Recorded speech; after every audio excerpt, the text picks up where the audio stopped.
All right, guys. So we are starting a brand new unit, persuasive speaking. This is also our final unit of the year. Oh no, sad day. But in the case of this, we have talked about the communication process. We've talked about how people send and receive messages. We talked about how we initially thought that it went from one person to another person, and then that was it. Then we talked about how the models of communication have evolved over time to show that we are constantly communicating, whether we are on our phone, whether we're wearing clothes, whether we are high fiving someone. All of those things send messages to people all the time. And so we kind of went through that entire process. Then we talked about intrapersonal communication, being able to communicate within yourself to figure out who you are, what you value, what you like, what you dislike, the things that kind of shape who you are in your own perception of reality. Then we also talked about uh, interpersonal communication, which is the idea of communicating with one other person, figuring out exactly how to talk to that person and how to empathize with them in a way that will really help them listen. Speaking of listening, we also talked about listening and nonverbal communication, figuring out how to pick up on signals, what is verbal communication, what's nonverbal communication, what's vocal communication, what's nonvocal communication. And then we looked at informative communication, the idea of using communication to give people information. We just finished our group communication, which is where you are working in with a group and what their group roles are and the stages of group work. And so for our final unit together, we are going to look at persuasive speaking. And I think that this is important because you need persuasion for pretty much everything, right? You need to persuade your parents to maybe buy you a car or get you a phone. You need to persuade your boss to not fire you, or you need to persuade the boss you're applying at the job with to hire you. You need to persuade your teachers to give you an extension. You need to persuade admin to listen to you. You're constantly trying to get people to do things, right? So in the course of this unit, we're really going to kind of figure out what persuasive speaking looks like, how we can break it down in terms of communication, and how to properly understand what's happening before we actually say it. So, why we persuade. It's not just what we say, but also how we say it. So, context is very, very important. So, I'm not just talking about what we're saying, but I'm also talking about where we're saying it and in the tone in which of how we're saying it, right? So, if I like shouted at students, like, make sure all your phones are put away, as we're taking notes, that might be a kind of harsh message. But if I was like, hey guys, if you happen to have your phones in your hand while I'm covering this, it might be a good idea to just put them away just for a couple of minutes. I promise I will not take up the entire class period, and we're going to get to these notes as soon as possible. See, it's not just what you say, but how you say it. The same type of persuasion I was going for, but I said it in two different ways. Okay. Now, the purpose of persuasion, there are three different goals of persuasion. Anytime that you are persuading someone, you are automatically going to do one of these three things. You are going to try to change an attitude or behavior, you're trying to reinforce an attitude or behavior, or you're trying to create an attitude or behavior. Now, it's very important to recognize this because these are not interchangeable, okay?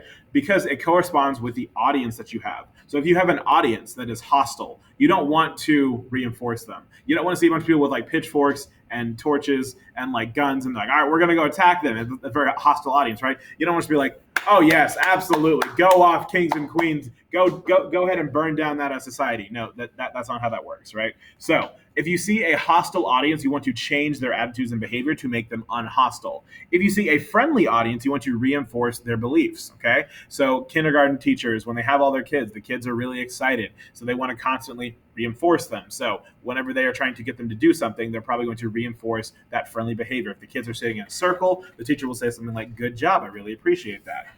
Then we have the last one, an apathetic audience. I feel like apathy is something that it's not a widely understood word, but apathy, the best way to explain it is Squidward. Squidward does not care about anything. Barely at all, and the reason why is because he can't bring himself to care. So apathy is the idea of not caring about something. So when you are persuading someone who doesn't care about anything, you're trying to get them to care. So that's why it will create an attitude or behavior. So change will always go with hostile, reinforce will always go with friendly, and create will always go with apathetic. They will never switch. Okay, you cannot change a. I guess technically, Mr. Smith, are you saying that you can't change an apathetic person? You can, but in order to do that, you have to create first before you can change.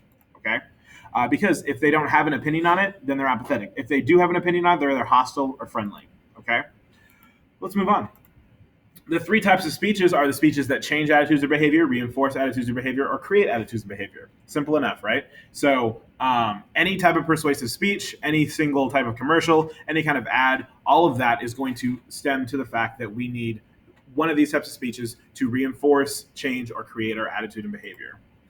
So first we have the speeches that affect attitude. So these are speeches that just affect how you feel. Okay, you are not always going to change both attitude and behavior, especially at the same time. Sometimes that attitude is the target, so the behavior will follow. So it is entirely possible to get people upset, so that way they go and do something. Okay. So first we have the proposition of fact. So this type of speech is one that talks about the facts. Facts don't care about your feelings, whatever you want to say, whatever the meme is or whatever. But in the case of this, facts are important because people will accept what they believe to be true. Now, living in a post-truth society with a bunch of conspiracy theories kind of jumping around the internet, it can be very, very tough to kind of figure out what's factual and what's true. But if something is observably true, it's usually believed by the majority. Now, you have those people that don't want to believe that just because I guess it's edgy or it's contrarian or it's something to kind of uh, it's boring to just say, oh yeah, well that's true. What if it was this way, right? And so in the case of this, proposition of facts or speeches that are propped up by facts are really, really important in that it can convince people, oh, you're right. So if you say something that and it seems to be true, then people are more likely going to go along with what you're saying. Next, we have the proposition of policy. So again, this one is a lot more political, and the reason why is because when we talk about policy, when we talk about things we want to see change in the world, right?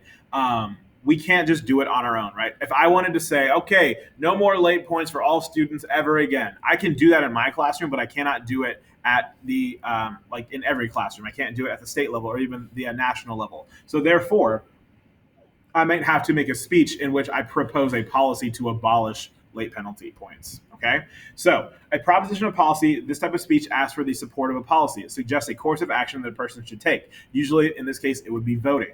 This speech includes values and facts, asks the audience to support a certain policy in a certain situation, and it stops short of asking them to enact the policy. Okay, so again, you can take this all the way as simple as we should have Papa John's in cafeterias because Papa John's is good. And it can go all the way as serious as to the Black Lives Matter protests. It really kind of just depends on what all of those speeches are, but you will see speeches that are trying to get people to support a certain policy. One of the biggest things that have kind of changed, especially over the course of the pandemic, is the idea of Medicare for all, which basically means that it doesn't matter who you are in America, as long as you are a citizen, you get health care. Okay? Now, this is something that is widely accepted and actually practiced in almost every other developed nation, but we are one of the only countries that is considered developed that does not have what's called a single payer healthcare system. So we do not have like a way to kind of just make sure that people are taken care of.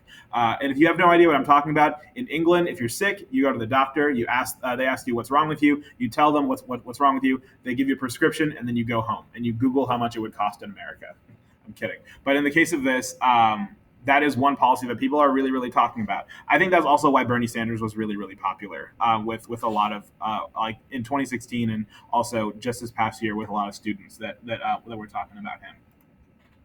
All right, so the next one, speeches affecting attitude. These are propositions of values. So what are values, right? Things that we believe to be important. They're closely related to your attitudes. So you might have a certain attitude because you value, patriotism, you value money, you value your friends, you value your family, you value happiness, you value self-care, health, whatever it may be, right? But your values are very, very tied in with your attitudes. So if you have someone that is giving you a speech that talks about values and those values resonate with your values, you're more likely to listen to them. That's why church exists, right? We have pastors and people and preachers that will give up these speeches of value, and if they are relatable to you and if they are understandable by you, then you are more than likely to follow them because that's something that you already kind of believe in.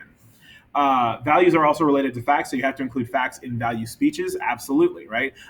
You can't just keep everything like, oh, everything's going to be fine, everything's going to be okay, guys. I care about students and you care about students, so we got to do this. No, you should show up with empirical evidence. So whenever I went and spoke to the teachers this past week, I talked about how I had students that were talking about suicidal ideation. I talked about students that were having anxiety attacks. I talked about students that were having panic attacks. I talked about students that felt as though they have no way out of their unwinnable situation. And this wasn't just from students in attendance recovery. This was students that are in AP classes. These are from students that are just everywhere. And so it's very, very easy for some teachers to kind of ignore that. But once I kind of mentioned that, I think it got real for a lot of students. Matt, you had your hand up. Percentage wise, how likely is someone to actually be persuaded? I think it depends on the person, of course. I don't like using statistics for people, only for the fact that people are nuanced and no one is going to make the same decision as everyone else in totality. Everyone literally has lived a different life. But in terms of percentage of people being persuaded, I think that there's a couple of things that you can kind of consider. I would consider the person that's speaking. I would consider what they're speaking about, how much, what kind of headspace that person is in when they're listening to the speech, and then also what the speech is asking them to do.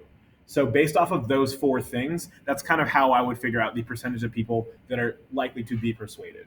Now, there's kind of this idea where if you talk long enough, you can kind of convince people, right? Or if you can talk in a way that can kind of, I guess, resonate with people or get people to kind of believe in you, then you're more likely to be persuasive. Like if a random person that you've never really met before just got up on stage and started talking about something, you might not really listen to them, right? But if it's like the mayor of San Antonio, Ron Nierenberg, or if it's like, the governor of Texas, Greg Abbott, or if it's like President Biden, or former President Trump, or former President Bush, or former President Obama, or any of those people, and they got up and they gave a speech, people are more likely to listen to them because they already know who that person is. They've seen their values and they've seen what their actions have caused, and so people are more likely to be persuaded by them. Does that make sense? There are some people that have, well, I don't know about now, but Yeah. like persuasion skills like Hitler. Like Oh, Hitler. absolutely, absolutely. And that was one thing that I know we talked about it, and it was a quiz question. But as evil as he was, Hitler was a very persuasive person. I mean, he convinced an entire country that the way to solve their problems was literally genocide, was to take people that did not look like them and kill them. And so it's incredibly important to recognize that. Just because someone is persuasive does not mean that they are a good person. So it can be very, very complicated and kind of figuring out like what that was. But again, one thing that we don't realize in terms of historical context, there were people that supported the Nazis like unironically, just because they're like, yeah, I mean, like it makes sense. But once they found all the atrocities and all that stuff, it was very easy to be like, oh no, I was wrong the whole time, right? But again, whenever it comes to figuring out propositions of value, these are one of the more dangerous speeches because it's very easy for people to say, well, I care about this thing, and so you should do this thing because this will protect this thing, and it can be very, very confusing, especially to just someone. And especially when, in terms of figuring out how you can be persuasive, like I said, it depends on the individual that's listening, for sure. Okay. Speeches that affect behavior. We have speeches to actuate. These are the speeches that try to get people to do certain things or to act. It gives specific suggestions on how to accomplish a desired goal. Okay. Examples: go out and exercise, go buy a product, vote a certain way. All of these are speeches that will affect your behavior. So if I'm giving you a speech that is telling you to actuate, then I'm telling you to do something. Okay. Whenever celebrities get on Twitter, they get on Instagram, they're like, all right, guys, make sure you register to vote. This is really important. You have to vote. People are like, yeah, I'm not going to do it anyway. But then you go, and then outside of an HEB, there's like, hey, guys, you should really vote. It's really, really important. And then you're like, I'm not going to vote. And then all of a sudden something happens to you, and you're like, why did this happen to me? And then you go back and look, and there was an election on whether or not that could happen to you. Like, maybe I should vote next time. And so, because of that, speeches that get you to do something are speeches to actuate. It's getting you to actually complete an action. Okay, and that is going to be it for our notes today. So, that being said, this is our first part of persuasive communication. We talked about how we want to change hostile audiences, we want to reinforce friendly audiences, and we want to create attitudes, behaviors with apathetic audiences. We also talked about speeches that are propped in fact, speeches that are propped in value, and speeches that will also get you to actuate or do something. We will continue these notes tomorrow.